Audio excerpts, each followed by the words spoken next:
네, 여러분 안녕하세요. 반갑습니다. 이정엽입니다.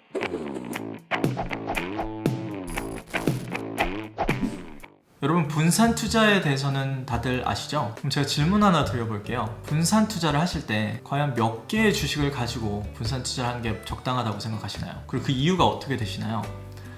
이번 영상에서는 분산 투자가 왜 중요한지 그거에 대해서 말씀을 드리고, 더 나아가서 분산 투자를 할 때 과연 몇 개의 주식을 가지고 하는 게 맞는 건지 그거에 대해서도 말씀을 드리도록 하겠습니다. 우선 여러분들이 주식 투자를 하실 때 왜 분산 투자라는 걸 꼭 해야 되는지 그거에 대한 제 생각을 먼저 말씀을 드릴게요. 제가 이쪽 일을 하면서 정말 많은 분들을 만나 뵀었는데요. 어떤 분들은 정말 말도 안 되게 똑똑하셨고요. 어떤 분들은 정말 말도 안 되게 돈이 많으셨어요. 어떻게 보면 주식 투자라는 거는 미래를 예측하는 일이라고도 볼 수 있거든요. 주식 투자를 할 때는 결국 모든 사람들은 항상 틀리다는 걸 저는 알게 됐습니다. 아무리 돈이 많던 아무리 똑똑하던 주식 투자를 할 때만큼은 항상 겸손하는 마음이 굉장히 중요하고요. 본인이 틀릴 수 있다는 그 마음가짐이 굉장히 중요하다는 것을 깨닫게 됐어요. 그래서 여러분들이 아무리 완벽한 리서치를 했어도 틀릴 수 있는 가능성은 항상 존재를 하잖아요. 그렇기 때문에 하나의 주식에 꽂혀서 올인을 하시면 안 되고, 더 다양한 주식을 통해서 분산 투자를 하시고 리스크를 매니지하는 게 중요하다고 생각을 합니다. 이러한 이유들 때문에 분산 투자를 해야 되냐 말아야 되냐, 이거는 맞는 질문이 아닌 것 같고요. 더 맞는 질문은 아까 말씀드렸듯이 과연 몇 개의 주식을 통해서 분산 투자를 하는 게 맞는지,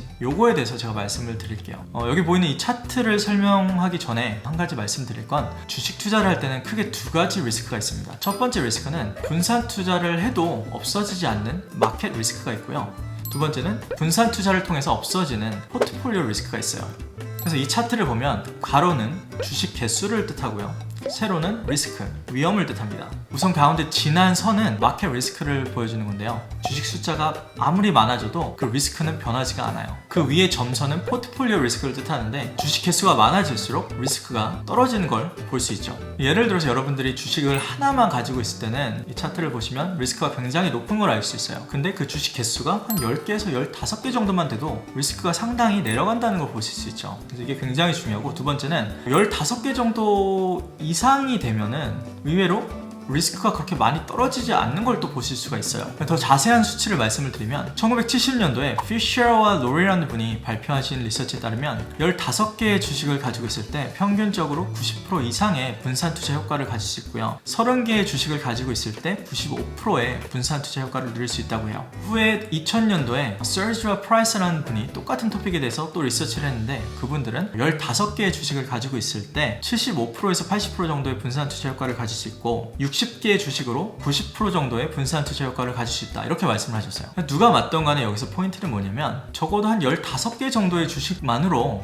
굉장히 큰 분산 투자 효과를 누릴 수 있다, 요거를 제가 말씀을 드리고 싶어서 일단 이 차트를 보여드렸고요. 또 분산 투자가 중요하다는 것을 보여주는 또 다른 증거는, 여러분들이 아시는 모든 유명한 투자자분들은 다 분산 투자를 하신다는 거예요. 그래서 그런 분들이 과연 몇 개의 주식을 가지고 분산 투자를 하는지 그거에 대해서 잠깐 얘기를 해볼게요. 첫 번째로 여러분들이 다 아시는 워런 버핏은 평균적으로 5개에서 10개의 주식을 가지고 계신다고 해요. 굉장히 적은 숫자고 어떻게 보면 되게 공격적인 분산 투자라고 할 수 있죠. 두 번째 분은 가치 투자의 창시자이시자 워런 버핏의 스승님이신 벤저민 그램이라는 분이신데, 이분이 쓰신 The Intelligent Investor라는 투자에 있어서는 바이블 같은 책인데, 이 책에서 이런 말씀을 하셨어요. 분산 투자를 위한 적당한 주식 투자는 10개에서 한 30개 정도다. 세 번째로 벤저민 그램의 또 다른 제자이신 월터 슐러스라는 분은 평균적으로 100개의 주식을 가지고 계셨고, 마지막으로 피터 린치라는 또 다른 굉장히 유명하신 투자자분은 평균적으로 1000개의 주식을 가지고 있었다고 해요. 이 외에도 유명하신 투자자분들 많잖아요. 빌 액먼, 칼 아이컨, 데이비드 아인호른, 댄 롭, 이런 분들도 모두 분산 투자를 하시는데 스타일은 약간 워런 버핏과 더 가까워요. 굉장히 적은 숫자로 분산 투자를 하시더라고요. 그래서 이렇게 적게는 5개, 많게는 1000개를 통해서 분산 투자를 하시는데, 그 숫자는 사실 중요하지 않다고 생각합니다. 왜냐하면 이 모든 분들이 다 굉장히 성공적인 투자자이셨기 때문이에요. 그래서 여기서 저희가 내릴 수 있는 결론은 딱 두 가지인 것 같은데, 첫 번째는 분산 투자는 꼭 해야 된다. 그리고 두 번째는 과연 몇 개의 주식으로 분산 투자를 해야 되는지, 그거에 대한 질문에 대한 답은 사실 없다. 다만 그냥 본인의 스타일대로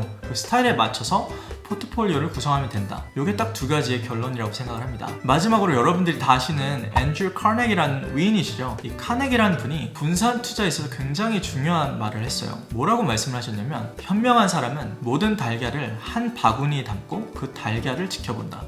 분산 투자를 생각하실 때 딱 두 가지만 생각하시면 될 것 같아요. 첫 번째는 카네기가 말씀하셨듯이 과연 달걀을 한 바구니 넣고 바구니를 지켜보는 게 맞는 건지, 아니면은 달걀을 좀 여러 바구니에 나눠 담은 다음에 그 여러 바구니를 지켜보는 게 맞는 건지, 사실 답은 없어요. 본인의 스타일대로 가면 될 것 같고요. 만약에 여러분들이 시간이 많고 주식 리서치를 할 자신이 있다, 그런 분들은 소수의 주식으로 분산 투자를 하시면 될 것 같고요. 나는 시간이 없고 여러 주식을 리서치할 자신이 없고 딥하게 할 자신이 없다, 이런 분들은 좀 많은 주식을 가지고 분산 투자를 하시면 될 것 같아요. 분산 투자에 대해서 다양하게 얘기를 나눠봤는데 도움이 됐으면 좋겠고요. 다음 영상에서 또 다른 컨텐츠로 찾아뵙겠습니다. 여기까지 봐주셔서 감사합니다.